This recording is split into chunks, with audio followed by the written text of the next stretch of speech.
नमस्कार. मागच्या भागात आपण बघितलं अल्पत धमाल गायन शैलीबद्दल. जो काही त्याचा इतिहास आहे किंवा ती कशा प्रकारची गायन शैली आहे, ते आपल्या लक्षात आलं. आता सामगायनापासून सामसंगीत ज्या वेळेला अस्तित्वात होतं, त्याच्यानंतर हळू ते मंदिरात कसं आलं, मंदिरातून मग कसं ते ह्याच्यापुढे ख्याल गायकीकडे ते कसं गेलं, तर ह्याचा सगळा विचार करताना आपल्याला एक लक्षात येतं, की उत्तर हिंदुस्थानामध्ये मुस्लिमांची आक्रमणही जास्त झाली. त्या मानाने कर्नाटकामध्ये किंवा दक्षिण हिंदुस्थानामध्ये न झाल्यामुळे तिथं आपलं संगीत हे जसं मी काल सांगितलं होतं, की प्रत्येक श्रुती ते लोकं दाखवू शकतात किंवा म्हणतात. जसं त्यांचे 12 स्वर जे आहेत, तर कोमल तीव्र सगळे 12 स्वर ते गाऊ शकतात. आपल्याकडे मात्र आपण थाटांमधून जे काही स्वर सांगितले असेल, त्या थाटातनं निघणारा जो राग असेल किंवा थाटातून जे राग निघतात, त्या रागांमध्ये जे स्वर लागतात, तेवढे आपण मात्र दाखवतो. कारण आपल्या ह्याच्यात मिंड आणि कडस्वर ह्याचा जास्त उपयोग होतो. तर ह्या ह्याच्यात लक्षात असं येतं, की ख्याल गायकी ही जास्त त्याच्यानंतर प्रचारात आली. ख्याल गायकी ही प्रचारात आली, तर त्याचं कारणही एक आहे, की मुस्लिमांची आक्रमणं झाल्यानंतर सुलतान झाले, पठाण झाले किंवा नंतर हे राजे-रजवाडे जे झाले, त्या सगळ्यांना त्यांच्या नुसार, त्यांच्या मर्जीनुसार वागणारे त्यांचे सगळे सेवक किंवा त्यांच्या दरबारी त्यांचे खुशमस्करे त्यांना लागत असत. नृत्य, गायन हे देखील त्यांच्यासोबत असत. आपण असं जेव्हा विचार करतो ना, की भरतनाट्यम हे ह्याच्यात आहे, कुठं कर्नाटकात आहे आणि कथ्थक ही नृत्यशैली ही उत्तर हिंदुस्थानामध्ये जास्त प्रचारात आली. त्याच्या मागचं काय कारण आहे? कारण भरतनाट्यममध्ये भरताच्या नाट्यशास्त्रामध्ये त्यांनी ज्या पद्धतीने नाटकाचे अभिनयाचे आणि नाटकाचे जे काही उल्लेख केलेले आहेत किंवा नृत्याचे त्यांनी त्याच्यात बरेचसे धडे दिलेले आहेत. त्यानुसार ती अजूनही बऱ्याच गोष्टी त्यात पाळल्या जातात. आणि उत्तर हिंदुस्थानामध्ये हे कथ्थक का आलं? कथ्थक हा शब्द कथकपासून आलेला आहे. कथ्थक म्हणजे काय? तर कथन करणारा तो कथक. पूर्वी हे राजे महाराजे जेव्हा एका ठिकाणाहून दुसऱ्या ठिकाणी जात असत, तर त्यांचे जथ्थेच्या जथ्थे बरोबर असत. त्याच्याबरोबर हे खुशमस्करे, गायक, वादक सगळेच असायचे. त्याच्यात ते त्यांचं राजाच्या मनोरंजनासाठी म्हणून निरनिराळ्या प्रकारच्या कथा सांगणं, त्याच्याबरोबर नृत्य करणं, अभिनय करणं, हे देखील त्यांचं एक त्याच्याबद्दल एक काय म्हणतात त्याला त्यांना कामच होतं एक हे किंवा मनोरंजनाचं त्या राजांच्या आहे ते साधन होतं. तर कथक म्हणजे कथा सांगणारा किंवा कथन करणारा तो कथ्थक. मग त्या कथ्थकामध्ये केवळ कथाच नाही आली, तर नृत्य आलं, गायन आलं, अभिनय आला आणि म्हणून ते लोकं कथ्थक म्हणून तो कथ्थकांची एक वेगळी काय म्हणतात त्याला त्यांना हे जात म्हणा किंवा वेगळेच ते लोकं असे ओळखले जाऊ लागले, की हे कथ्थक आहेत बुवा. आता ह्या सगळ्या ह्याच्यामध्ये दरबारामध्ये जे काही गाणं होत असे किंवा गायन होत असे, तर ते ख्याल गायन जास्त प्रकारात प्रमाणात होत होतं. ख्याल गायनाचा कोण आहे प्रणेता? कोणी ते निर्माण केलं आणि कसं ते आलं अस्तित्वात? अमीर खुसरो किंवा ह्या लोकांनी ख्याल गायन आणि त्याच्याही बऱ्याच अशा लोकांनी ख्याल गायन हे प्रचारात आणलं. ख्याल गायकीबद्दल सांगत असताना मला आणखीन एक गोष्ट अशी आठवली, की ज्याप्रमाणे काय म्हणतात त्याला अमीर खुसरोचा त्याच्यात महत्वाचा वाटा आहे. त्याचप्रमाणे सदारंग, आदारंग या 2 बंधूंनी अत्यंत मोलाची त्याच्यात आपली महत्वाची अशी कामगिरी केलेली आहे. वाह! आणि त्यांच्या नावाने अनेक चिजा आहेत. म्हणजे त्या चिजांच्या शेवटी सदारंग गातो आहे किंवा आदारंगाने म्हटलेलं आहे. कुठे-कुठे त्यांचं नाव त्याच्यात म्हणजे येतं आपल्याला दिसतं. एखाद 2 चिजा अशा आहेत की ज्या आपण सांगू शकतो आणि त्याच्यामुळे काय होतं की सदारंग आणि आदारंग हे ख्याल गायकीचे मुख्य प्रणेते त्या काळचे असं मानलं जातं. वाह! याचप्रमाणे आणखीन एक लक्षात येतं, की ख्याल गायकी त्यांनी प्रचारात आणली ठीक आहे. पण ज्या वेळेला आपण पाहतो, की झुमरा, जपताल एक झुमरापेक्षा जपताल पण धीमा घेतात ख्याल गायकीला. झुमरा घेतात, जपताल घेतात, तिलवाडा घेतात, विलंबित एकतालही घेतात आणि अजून एक महत्वाचं असं सांगावसं वाटतं, की त्या घराण्यानुसार त्याच्यात तालांचा हा उपयोग केला जातो. वाह! जसं आपल्याला लक्षात येतं, की जयपूर घराण्याचे जे अल्लादिया खां होते, ते त्यांच्या घराण्यात बघा आपण आजही पाहतो, की किशोरी आमोणकर किंवा मोगूबाई कुर्डीकर यांच्या मोठ्या ख्यालाला धीमा त्रिताल असतो. तिलवाडा नाही घेत त्या. आता धीमा त्रिताल म्हणजे काय? धा दिन. त्यांची जी लय आहे याच्यात साधारणतः असं असतं की 10 म्हटल्यानंतर 1, 2, 3, 4 आकडे मोजायचे. मग धा दिन, पुन्हा 1, 2, 3, 4 असा 4 मात्रांचा एक भाग, पुन्हा 4 मात्रांचा एक भाग, आणि ती जो मधला जो पिरियड म्हणजे काळ असतो, तो तुम्ही आपल्या स्वरांनी, आपल्या विचारांनी, स्वरांनी तो सजवायचा असतो. त्याच्यामध्ये बर. खूप शब्द वापरतात असंही नाही, पण हा स्वरांचं सौंदर्य इतकं सुंदर असतं की ते तुम्ही अगदी म्हणजे आपण त्याच्यावरती काय म्हणतात ना, अगदी मोहून जातो आपण त्या स्वरांच्या हा हा. सौंदर्याने, हो हो आणि हो. आपल्याला ते खूप खूप असा मनाला काय भावून जातं अगदी. तर हा जो प्रकार आहे, हा जास्त करून त्रिताल, तिलवाडा, झुमरा, एकताल धीमा, धीमा एकताल मोठ्या तालाला वापरतात, आणि द्रुतलयीसाठी हा वापरतात. एकताल, द्रुत एकताल पण वापरतात. झपताल सुद्धा वापरतात. आता जसं आपल्या महाराष्ट्रामध्ये जे नाट्यगीतं आहेत, त्यात बऱ्याचशा नाट्यगीतांना जपताल हा वापरलेला आहे. असं बर. आपण आपल्या लक्षात येतं. तर जसं ते वसंतरावांनी म्हटलेलं आहे बघा, म्हणजे आता एकदम लक्षात येत नाही पण त्यांचं एक गीत आहे ते ह्याच्या प्रेमसेवा शरण, ते त्यांनी जपतालात म्हटलेलं आहे पुष्कळ काही वेळेला. तर ते 10 मात्रांचा ताल आहे जपताल, किंवा 12 मात्रांचा एक ताल, किंवा 16 मात्रांचा त्रिताल, 14 मात्रांचा झपताल, हे अशा वेगवेगळ्या मात्रांचे का गायला गेलेत? कारण की आपल्या विचारांना आणि आपल्या काय म्हणतात ना, बुद्धीनुसार आपण त्या सर्वांना कसं सजवता येईल, त्याच्यात विविध स्वरगुच्छ घेऊन ते आपण कसं गाऊ शकू, हा विचार मनामध्ये ठाय लयीमध्ये ज्या वेळेला गातात त्यावेळेला आपोआप येतो. आणि त्याच्यासाठी म्हणून हा जो आपण मी प्रकार सांगितला, कण, खरं म्हणजे कण, मुरकी, कण, खटका, मुरकी, त्याच्यानंतर मिंड, हे जे 4-5 प्रकार आहेत, त्याच्यापैकी ख्याल गायकीमध्ये मिंड आणि कणस्वर यांचा, आता कणस्वर म्हणजे काय? एक स्वर म्हणत असताना त्याच्या मागचा पुढचा स्वर ज्या वेळेला म्हणजे मुद्दामून लावला जातो, तो मुद्दामून लावताना देखील कसं बसतं ते लावण्याचं, ते ज्या वेळेला आपण करतो तेव्हा त्याला कणस्वर असं म्हणतात. मींड म्हणताना एक स्वरावरून दुसऱ्या स्वरावरती जेव्हा येतो आपण, तेव्हा मधले स्वर आपोआप लागतात, आणि ते स्वर लागतात म्हणजे काय, लावलेच जातात, जाणून बुजून लावले जातात.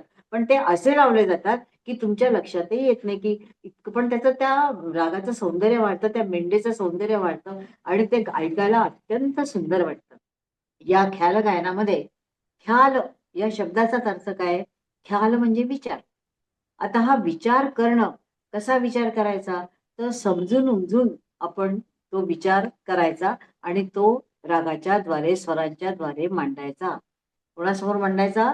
तर तो बादशहा किंवा कोणी जो बसला असेल त्याच्यासमोर मांडायचा. अशा रीतीने की ज्यानुसार तो त्याचं मनोरंजनही होईल, आणि अ, लोकांनाही पण ते आवडायला लागेल.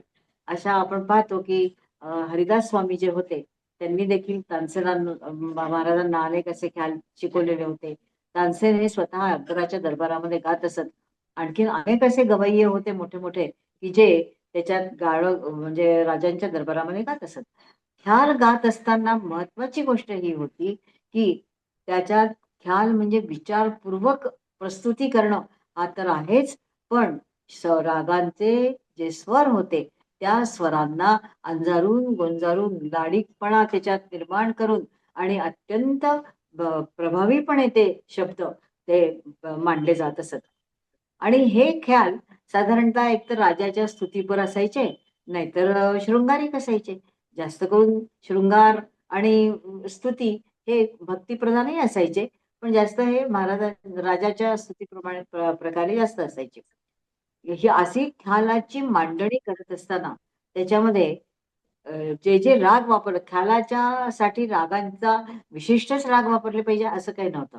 मोठे ख्याल हे साधारणतः सगळ्याच रागांमधून गायले जात असतात, मोठे ख्याल, छोटे ख्याल. पण काही राग असे आहेत की ज्याच्यातून मोठे ख्याल हे गायले जात नाहीत, आणि काही त्याची बंदिशी अशा आहेत की ज्या छोट्या ख्यालासाठी, छोटे ख्याल म्हणजे काय, तर मोठा ख्याल हा ठाय लयीत गायला जातो. जो ठाय अर्थात जी अतिशय मंद अशी एक एक प्रकारचा तिला वजन आहे अशी ठाय लय, आणि दुसरी जी लय आहे ती थोडीशी मध्य लयी आहे. ती ठाय लयीपेक्षा थोडी जलद गतीने चालली होते. ती मध्य लय किंवा द्रुत लय. आता ह्यासाठी शब्द आणि रागांचा जो विस्तार करायचा, तर ख्याल गायकीत मोठ्या ख्यालामध्ये रागांचा जो विस्तार होतो, तो रागांच्या स्वरूपाचा विचार करून केला जात असे. शब्द हे खुंटे होते. केवळ ते शब्द त्या समेवरती येण्यासाठी किंवा त्या रागाचं, तालाचं थोडंसं लोकांना समज यावी या दृष्टिकोनातनं त्यांचा वापर होत असे. पण त्या मुख्यतः विचार हे त्याच्यामध्ये जास्त सांगितले जात असत. छोटा ख्याल हा द्रुतलयीत गायला जात असे आणि द्रुतलयीत ज्या वेळेला तो गायला जातो, त्यावेळेला त्याच्यात ताना, आलापी ही देखील द्रुतलयीने होत असे. मोठ्या ख्यालातली आलापी ही मंद स्थिर गतीने ठाय लयीत म्हणजे आलापी ही मींडेतून होत असे. मींड, कणस्वर, मुरकी-बिरकी ह्या सगळ्या जो प्रकार होता, त्याच्यात ती जास्त करून गायली. खटका, मुरकी हे साधारणतः ठुमरी, दादरा ह्या ह्याच्यात घेतलं जात असे. पण ख्यालामध्ये विशेष करून कण, कणस्वर आणि मींड या 2चा विशेष प्रकार वापरण्याचा प्रघात होता. छोट्या ख्यालामध्ये मात्र ही छोटे-छोटे ताना, छोट्या-छोट्या मुरक्या, खटके हे सगळे छोट्या ख्यालामध्ये घेत असत. आता हे जे छोटे ख्याल आणि मोठे ख्याल या गायला देखील काही तालांची योजना केली जात असे. मोठा ख्याल हा साधारणतः विलंबित एक ताल, झुमरा, तिलवाडा.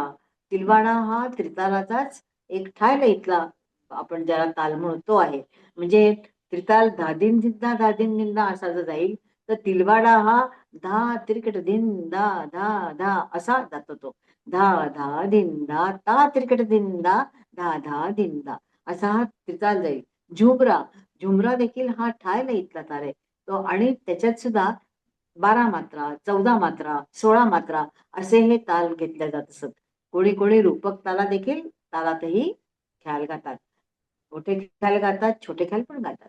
या पद्धतीने ख्याल गायकी ही ज्यावेळेला प्रचारात आली, तेव्हा आपल्याला असं लक्षात आलं, की मनोरंजन त्याचा उद्देश होताच. पण त्याचबरोबर लोकांच्या पर्यंत वेगवेगळे राग कसे पोहोचवायचे. आता हे वेगवेगळे राग पोहोचवण्यासाठी त्या रागांची उत्पत्ती कशी झाली, कुठून झाली? तर व्यंकटमुखी म्हणून कर्नाटकामध्ये एक संगीत तज्ञ होऊन गेले. त्यांनी 472 थाट सांगितले होते. कसे सांगितले? तर हे सारेगम आणि पदनिसा हे जे सप्तकाचे 2 भाग आहेत, त्यामध्ये वेगवेगळे कॉम्बिनेशन करून गणितसिद्ध त्यांनी इतके राग सांगितले.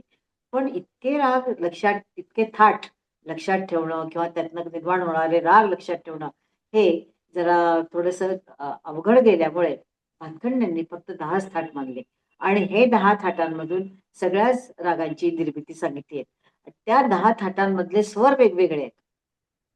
जसं कल्याण थाटात म तीव्र आहे. ग खमाज थाटामध्ये गंधार कोमल आहे. काफी थाटामध्ये ग नीत कोमल आहे.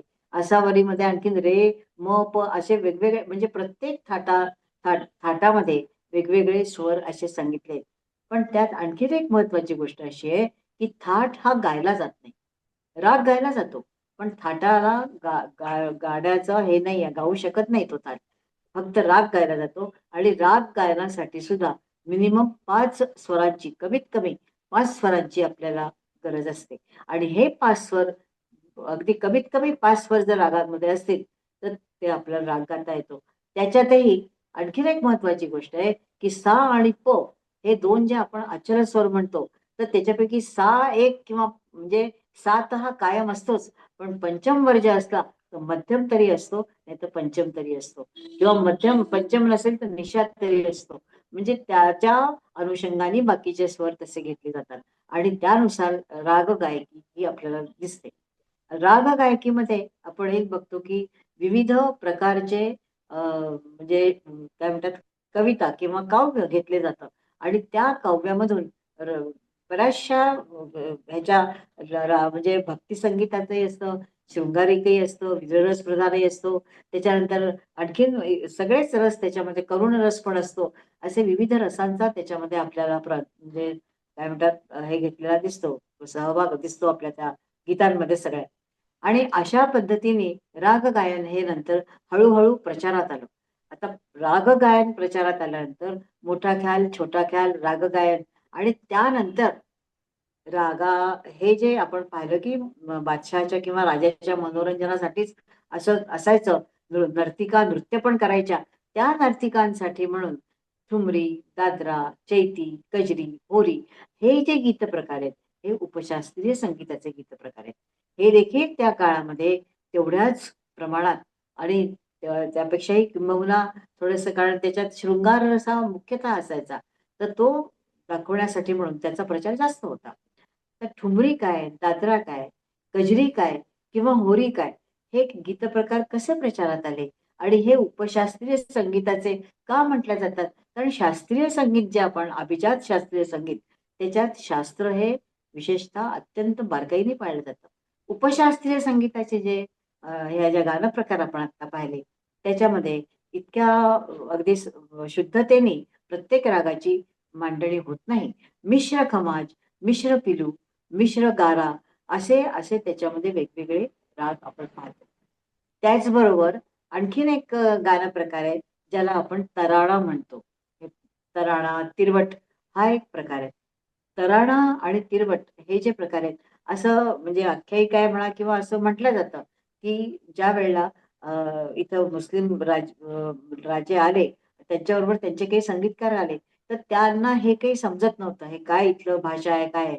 तर त्यांनी रागदारीमध्ये हे असे नोमतोम काहीतरी अर्थहीन, निरर्थक असे शब्द, पण ते रागाच्या मध्ये, तालाच्या मध्ये गायले. विशेष करून अमीर खुसरोचा ह्याच्यामध्ये उल्लेख करतात, की त्यांनी हे जे तराळा हा प्रकार अस्तित्वात आणला आणि तिरवट हा जो प्रकार आहे, हा मी मगाशी बोलले, की क, धीट, धीट, धा हे जो धमार ताल जसा आहे, त्याप्रमाणे क, धीट, धीट, धा त्याच तिरवट हा प्रकारामध्ये जास्त करून तबल्याचे बोल अगदी फार जास्त प्रमाणात वापरले जातात आणि तो प्रकार देखील अत्यंत आकर्षक आणि छान आहे. त्याच्यात खूप लयकारी वगैरे नसते, पण तो गायलाच सुंदर जातो आणि अतिशय चांगल्या रीतीने तो प्रस्तुत केला जातो. तर अशा रीतीने आपण जे बघितलं, की ख्याल गायकी त्यात ही अभिजात शास्त्रीय संगीताची गायकी आहे. त्या छोटा ख्याल, मोठा ख्याल आणि त्यानंतर आपण बघितलं, की उपशास्त्रीय संगीत. उपशास्त्रीय संगीतातले हे जे प्रकार आहेत ना, हे त्या प्रांतानुसार तिथे-तिथे वेगवेगळे आपण गायलेले बघतो. जसं आता महाराष्ट्रामध्ये नाट्यसंगीत आहे, आणखीन लावणी आहे किंवा पोवाडा आहे. ह्या प्रकारचे जसे गीतं आहेत, तसं बंगालमध्ये चैतन्य महाप्रभूंची गीतं आहेत काही. अ, विवेकानंदांनी, रामकृष्ण परमहंसांनी जी गीतं प्रस्तुत केली, ती त्यांची गीतं आहेत. दशावतार म्हणून इकडे आपल्या ह्याच्यामध्ये कोकणात वगैरे किंवा ह्याच्यामध्ये कर्नाटकामध्ये दाखवले जातात. दशावतार तिथं यक्षगान आहे, दशावतार आहे. हे जे प्रकार आहेत, हे सगळे त्या प्रांतानुसार आपल्याला लक्षात येतं, की त्या प्रांतांचे ते खास वैशिष्ट्य म्हणून. पण आपल्या महाराष्ट्राचं जसं नाट्यसंगीत, लावणी हे जसं आहे, तसं त्या प्रांतांचे ते प्रकार आहेत. आणि या प्रकारांमध्ये आपल्याला असं लक्षात येतं, की ते त्या काय म्हणतात ना, त्याचा जो वैशिष्ट्य आहे त्या संगीताचं, गाण्याचं, ते त्याच्यात आपल्याला प्रामुख्याने जाणवतं अगदी. आणि अशा रीतीने ख्याल गायकीपर्यंत आपण आलेलो आहे. आता ख्याल गायकी ही सुरू झाली, पण त्याला आपला जसं मी आधी सांगितलं, की आपला हा पंचमहाभूतांचा देह आहे आणि कोमल तीव्र स्वरांचा देखील आपल्या शरीरावर परिणाम होतो आणि तो कसा होतो? त्यानुसार राग गायकी ही काय असते? त्या रागांमध्ये कोमल तीव्र स्वर कसे वापरतात? संधिप्रकाश राग असतात. सकाळचा संधिप्रकाश, संध्याकाळचा संधिप्रकाश किंवा दुपारचे राग, रात्रीचे राग हा प्रकार काय आहे? हे जे रागसमय चक्र ज्याला आपण म्हणू, ते कसं आहे आणि ते कशा रीतीने आपण आपल्या संगीतात घेतल्या गेलेले आहेत, त्याचा मानवी जीवनावर काय परिणाम होतो? हा भाग आपण पुढच्या भागात बघूया. नमस्कार. नमस्कार.